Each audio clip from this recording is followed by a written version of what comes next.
What to do when you receive an inheritance. It's a sensitive topic, but when you receive an inheritance, it's usually from someone who cared deeply for you. And the best way to honor them is by being intentional with what they've left you. So here are the 5 most important things to do when you receive an inheritance. I'm Carey Green, financial advisor and co-founder of Green Era Financial, and I'm here to help you to get the most out of life with your money. The first thing to do when you find out that you have an inheritance coming your way is to keep quiet. It might be hard, but don't tell people about the inheritance, especially friends or distant family. Unfortunately, when people find out about a windfall, they may approach you for handouts or loans, or maybe even to invest in something, which in most cases is usually not a wise idea. I see this all the time, and it can be very stressful to deal with, especially on top of the loss you just experienced. So by keeping this private, you give yourself time to consider how best to use this inheritance for you and your finances, rather than risking relationships or being pressured into decisions that maybe don't align with your goals.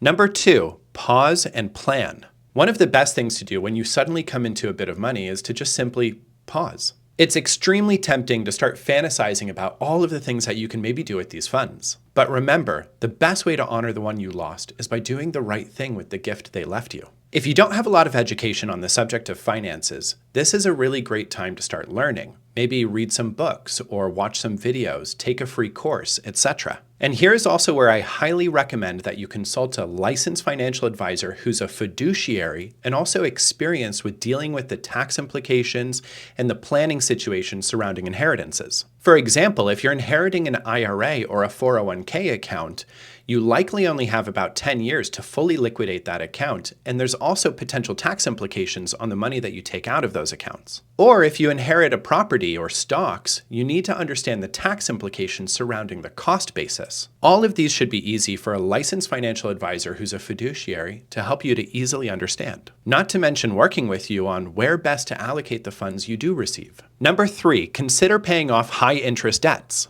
Now, we generally define high interest debt as debt that has an interest rate that's higher than what you're likely to receive if you were to otherwise invest that money. For example, if you have a credit card debt that's at a 20% interest rate, it's probably smart to just pay that off since you're unlikely to get that high of a rate of return if you were to otherwise invest that money in the market. This kind of gives you an instant 20% return on your money. On the flip side, if you have any low interest debt, like a mortgage at 3%, for example, then it may not be the best financial move to pay that off since you are likely to receive a higher return in the market than 3%. Now, this point is personal to each person. Some people would prefer to pay off all of their debts and be totally debt-free, even if some of those debts were at a low interest rate, and that's totally fine. So long as you understand that on a purely financial level, it may not be the best move to pay off low interest debt rather than invest that money, and you're okay with that, then go for it.